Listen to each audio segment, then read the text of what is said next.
What is up, everybody? Today's video I'm going to be showing you an early game strategy that you can use on yellow Loong. This isn't new game plus and we're not over leveled or anything, so if you're struggling with this boss, I hope this helps. Alright, now let me show you guys the build that we're going to be using. So the weapon that we're going to be using is the Shai Tin staff. This is the staff that you can craft after defeating the first spider boss that you encounter in the webbed hollow. No particular reason that we're using this, just the unique effect is pretty nice, gives us more healing. And our armor set is going to be the golden embroidered set. You get this as soon as you defeat Yellowbrow in chapter 3, so you can craft this as soon as you get into the webbed hollow chapter 4. For our spirit, we're going to be using the baby head dude, and our vessel we're going to be using the wind tamer. And our curios, we're going to be using the Tridacna pendant, which lowers our cooldown of our spells. We're going to be using the cat eye beads just for some more crit chance. And we're going to be using the gold spike plate just to give us some more defense, because we are going to be getting hit. And the gore doesn't really matter, you can honestly use whatever you want. I recommend using the one that has the most sips. Alright, now let's take a look at our skill tree. For the foundation page, I would definitely recommend maxing out the staff spin, because we're going to be using that quite a lot, and also max out your crit hit chance. This works well with the armor set that you're using. The stance that we're going to be focused on is the smash stance. Make sure to max out quick hand, gives you more charging speed. Max out smashing force is going to be buffing your damage on your smashed heavies. Also want to max out secondary damage. All three of these have really good synergy. So our immobilize, we only have 4 points in it. Like I said, we're not a high level or anything. We're pretty early game. However, we do have our Cloudstep maxed out. Specifically, you want the talent that you can do a charged heavy in Cloudstep. Our strand is maxed out as well, but when we showcase you the boss, we don't even use this spell. So you can basically take all of those points and put it into literally anything else. And also for the relics, the first and second relic, kind of pointless to the strategy. But the third one is where we get some use from the relic.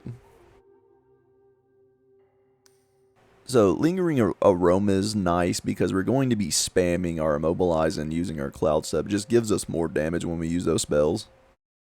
And nothing too crazy in our drinks and soaks. Our drink, we're using the default one. We just upgraded it. And for our soaks, we're using the Tiger Relic and then the Breath of Fire.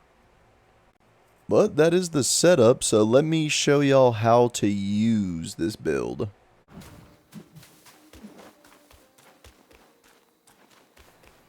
So to start the fight, we're just going to use a charged heavy attack.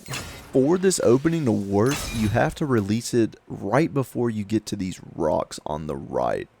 Right before you cross it, let go of your heavy, and you will always be able to stagger him before he dashes. Next thing, you want to bonk him with your spirit, instantly immobilize into a staff spin. Our strategy is basically just use our spells, use our spirit, staff spin to get our spirit back and build focus. Once the boss breaks out of our combo, use your charged heavy attack to stagger him, which will buy us a little bit of time for our spells. Whenever the boss starts attacking, just panic roll backwards and then sprint away, and then whenever he stops, just go back in with a staff spin. As you can see, our staff spin is building up our spirit and our focus points like crazy. And whenever you get 4 focus points, you instantly want to do a charged heavy. But now we have our spirit off cooldown, so we're just going to go in there and give him a bonk. It is very important to use your immobilize spell and your spirit off cooldown. Here is how we're using Cloudstep. So we started getting hit by the boss, we just Cloudstep away, take a sip from our gourd, and while we're in Cloudstep, we can use a charge heavy and just smash the boss. I see a lot of people use Cloudstep as soon as it comes off cooldown just to get one hit in on the boss, but you get more value from Cloudstep using it defensively and not offensively. But as you can see here, we don't really have anything off cooldown, so we're just kind of chilling. We're just trying to keep our distance from the boss until he relaxes and stops comboing, so then we can just do a charged heavy attack on him. And the dash move that he just did is one move that you just always need to be aware of. Always think that he's going to do that and dodge it. With Yellow Long, he has a threshold on his HP bar where he starts comboing off longer. So you just need to be aware of how low he is on his health and expect him to do more follow-ups. We're looking really good here though. We still have a lot of heals left. Everything is off cooldown and we have a charge heavy. Ideally, you want to have a charge heavy attack when he tries to do a phase transition because you can instantly stagger him out of it and you know, you won't have to deal with him flying in the air and all this other shit. Also, if you get tagged by the boss and you get low on health, but you have immobilize off cooldown, don't be scared to use immobilize and then get a charged heavy attack in there. The weapon we're using heals us a ton every time we consume a focus point.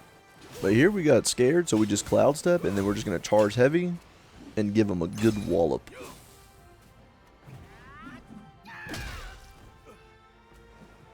Now, if you ever see the boss idling like this, I would just back up, charge a heavy attack. He might dash at you, he might not. If he does, just dodge it, and then just keep dodging away. When he's this low on health, he's going to do a lot of combos, so if you ever think he's done, he's probably not. Unfortunately here, we couldn't knock him out of the phase transition, but it's completely fine. We have Cloudstep, immobilize, and a transformation. What you can do if you're not comfortable with dodging these attacks is just Cloudstep, and then he will just do this to your clone, so you'll be safe. But if you can, it is more valuable to just dodge these. With our last bit of mana, we're going to use immobilize over Cloudstep, because immobilize will let us get our spirit summon back. As you can see here, it is just more valuable and it gives you more damage. Use your vessel whenever just to stagger him some more. And from here, it's pretty much GG. We still haven't used our transformation. We still have half of our gourd. And we're kind of just toying with the boss right here at this point. Just doing whatever we feel like. Bunk. And also, this transformation does a lot of damage to Yellow Loong. I don't know why, but if you spam the light attack combo and right before your might wears off, you do the roll into the charge heavy, it just chunks him for almost a quarter of his health bar. But yeah, that's the strat. Hopefully this helps a couple of people. But if y'all enjoyed the video, leave a like, comment down below what you think of the strategy, subscribe if you're new, and I will catch y'all in the next one. Peace!